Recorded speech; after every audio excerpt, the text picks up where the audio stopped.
Merci.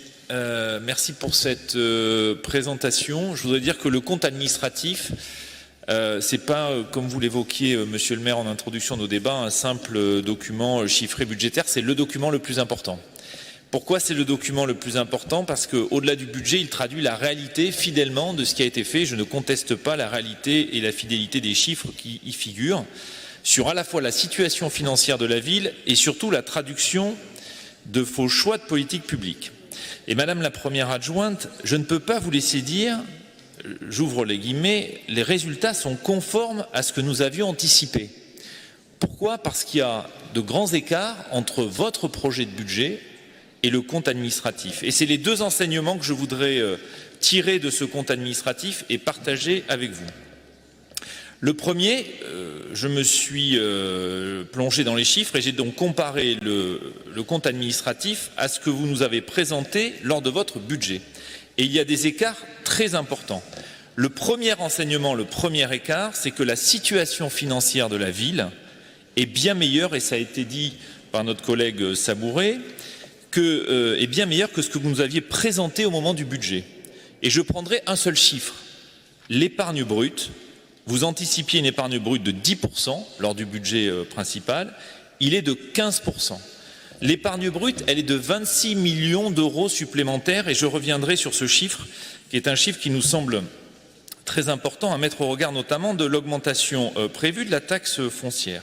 Donc en fait, la ville est bien plus riche que ce que vous avez bien voulu nous présenter lors du budget. Pourquoi? Parce que les recettes sont nettement supérieures à celles que vous nous avez présentées lors du budget, de près de 30 millions d'euros, et que les soutiens de l'État sont même plus importants que ceux que vous nous aviez présentés. Deuxième élément, c'est l'écart entre vos intentions, le budget, et ce qui est réalisé sur vos choix de politique publique. Et j'insisterai une nouvelle fois sur la politique publique qui me tient particulièrement à cœur aujourd'hui et dont vous avez fait votre politique totem, si je puis dire, adapter la ville aux défis environnementaux. Vous aviez prévu pour 2022 34 millions d'euros sur cette ligne. C'est seulement 24 millions d'euros qui ont été réalisés. 30% en moins. En revanche, il y a des postes qui sont supérieurs à ce que vous aviez prévu. Je pense aux dépenses de fonctionnement notamment.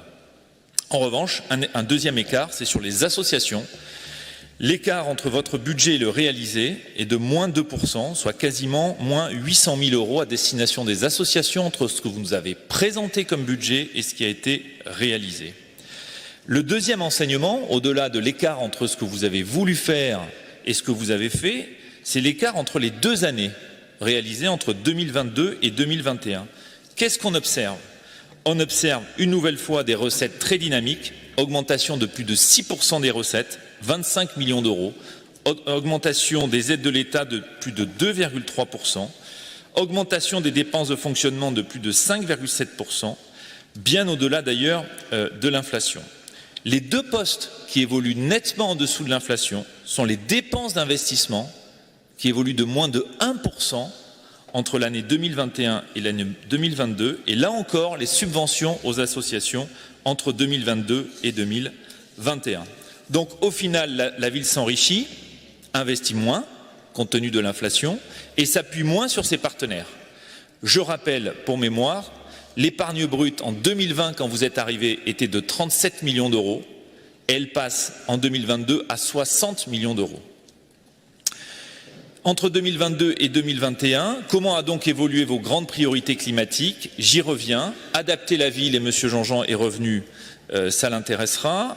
Au changement climatique, 2021, 24,8 millions d'euros, 2022, 24,2 millions d'euros, en baisse.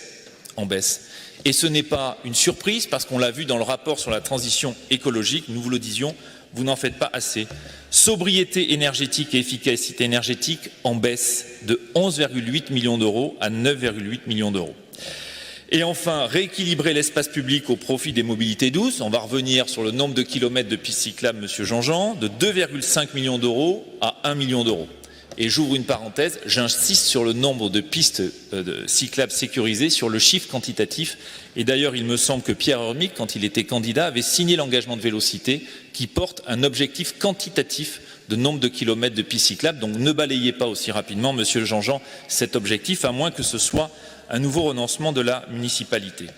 Donc loin des discours, la réalité, c'est que vous n'avez pas appuyé, Madame Bichet, je reprends vos termes, sur l'accélérateur. Vous avez dit ça, il faut appuyer sur l'accélérateur, et au risque de filer la métaphore automobile, chère à Monsieur Jean-Jean, je crois que vous êtes trompé de pédale. La comparaison de la situation financière, au fond, elle m'interpelle sur la conclusion qu'on doit en tirer.